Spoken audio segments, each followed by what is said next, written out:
Bismillahirrahmanirrahim. Assalamualaikum warahmatullahi wabarakatuh. Nama saya Iftita Al-Zahra. Saya dari SAA 7A. Video ini saya buat untuk memenuhi tugas UAS Komunikasi Lintas Agama dan Budaya. Nah, komunikasi lintas budaya, agama, dan budaya ini adalah yang pertama, komunikasi adalah hubungan antar sesama atau kelompok, masyarakat, atau organisasi. Sedangkan lintas agama dan budaya yaitu adalah hubungan antara satu dengan yang lain dengan latar belakang agama atau budaya yang berbeda. Di sini saya akan membahas mengenai Global Village. Nah, Global Village ini dalam bahasa Indonesia berarti desa yang mendunia. Nah, Global Village ini dicetus oleh Marshall McLuhan di dalam bukunya yang berjudul Gutenberg Galaxy. Nah, Global Village ini atau yang disebut desa global adalah fenomena yang saling ketergantungan secara elektronik gitu. Dan fenomena ini itu belum pernah terjadi sebelumnya dalam sejarah peradaban manusia gitu. Hingga menciptakan kembali dunia dalam sebuah imajinasi yang saling berhubungan. Nah, imajinasi yang saling berhubungan ini contohnya itu seperti menelpon atau video call. Nah, kenapa disebut imajinasi? Karena kita itu tidak melihat secara langsung. Nah, jadi walaupun kita tidak melihat seseorang itu atau tidak berada di tempat itu, tapi pas misalkan menelepon, nah orang itu sebut lagi di taman, nah kan kita itu pasti mengimajinasikan sebuah taman tersebut. Nah, itu adalah imajinasi yang saling berhubungan. Nah, di dalam buku Gutenberg Galaxy ini, Marshall McLuhan ini, jadi dia itu memprediksi bahwa perkembangan teknologi di dalam media massa atau di masa depan itu elektronik itu akan meluas gitu. Nah, contohnya pada tahun 90-50-an. Nah, sudah ada seperti radio, televisi. Nah, radio dan televisi ini tuh menyebabkan semakin mudahnya gitu aliran informasi ke semua dunia gitu. Nah, fenomena ini sama McLuhan ini disebut sebagai oral society. Nah, jadi di mana suatu masyarakat ini saling ketergantungan gitu antara unsur-unsur yang membentuknya, merupakan hasil dari dialektika antara penyebab dan akibat dari dinamika dalam struktur masyarakat yang saling berinteraksi. Nah, contoh dari desa global ini yaitu Eropa di abad pertengahan. Nah, si Eropa ini memiliki karakteristik yang unik gitu. Nah, karakteristik yang unik ini menjadi sifat dasar dari sebuah desa global. Nah, jadi secara singkat bahwa Marshall McLuhan ini ingin menyampaikan gitu bahwa perkembangan teknologi itu telah mempengaruhi seluruh masyarakat, di mana mereka itu hidup dalam imajinasi ruangan bersama yang diumpamakan sebagai sebuah desa global. Nah, penemuan teknologi jaringan komunikasi internet ini dimulai pada tahun sekitar 1950-an. Nah, pada tahun 1950-an ini, jadi si Global Village ini benar-benar terwujud gitu. Nah, awal konsep tentang jaringan paket ini berasal dari beberapa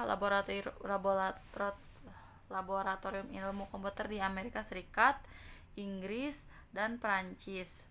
Nah, Departemen Pertahanan Amerika ini memberikan kontrak pada awal 1960-an untuk sistem jaringan paket termasuk pengembangan ARPANET. ARPANET ini itu adalah proyek penelitian yang berorientasi pada komunikasi gitu. Nah, Global Village ini berada di puncak pada tahun 90-90-an ya sampai sekarang. Nah, di mana internet ini telah membawa dampak revolusioner.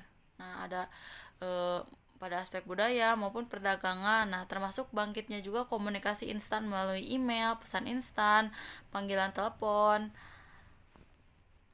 blog, jejaring sosial, dan situs belanja online serta yang lainnya. Nah, desa global ini berkaitan dengan globalisasi.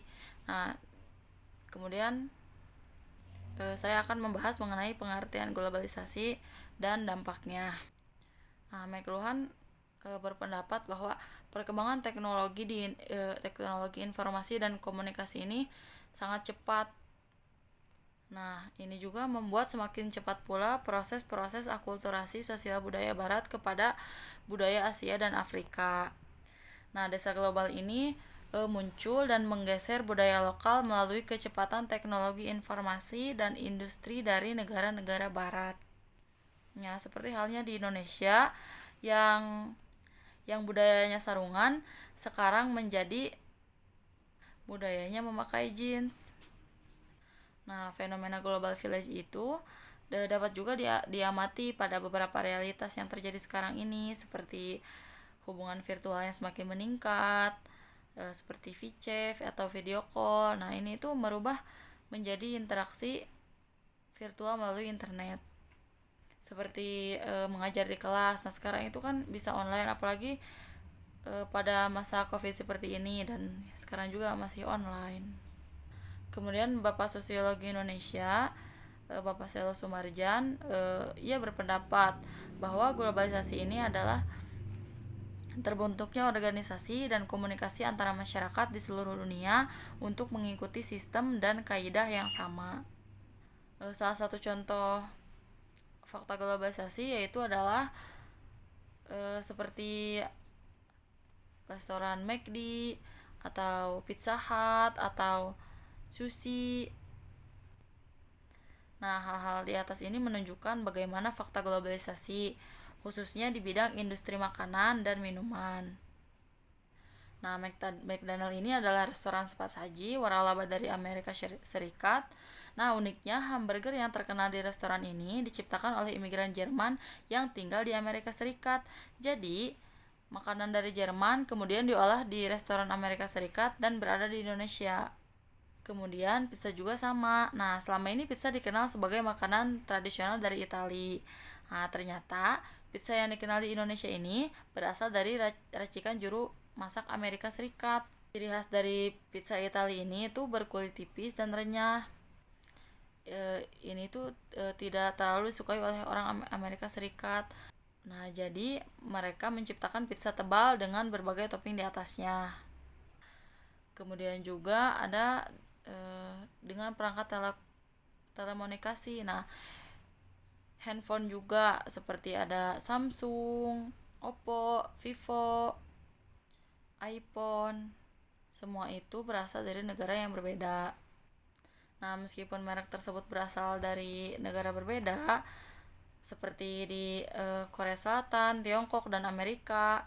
Nah, tapi tidak semua handphone itu dibuat dari sana. Nah, masing-masing merek tersebut mempunyai pabrik yang tersebar di berbagai negara. Nah, Samsung misalnya. Nah, Samsung ini memiliki pabrik perakitan di Indonesia, Tiongkok, dan Vietnam. Pabrik perakitan ini dibuat di berbagai negara untuk mengurangi biaya produksi dan biaya pengiriman agar harganya terjangkau oleh pembeli. Nah, aturan negara juga membuat pabrikan handphone tersebut membuat pabrikan perakitan di berbagai negara gitu.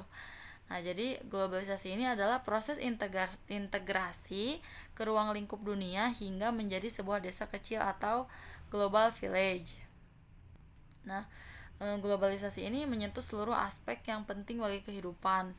Globalisasi ini menciptakan berbagai tantangan dan permasalahan baru yang harus dijawab, dipecahkan, dan upaya memanfaatkan globalisasi untuk kepentingan kehidupan.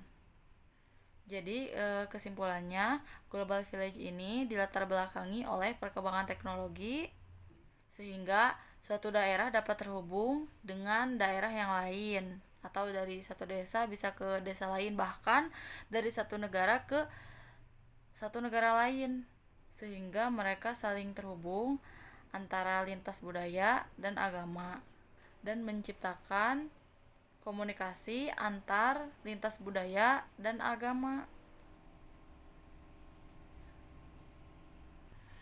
Nah, jadi intinya bahwa semua daerah memiliki potensi untuk menjadi global village dikarenakan perkembangan teknologi semakin cepat semakin cepat.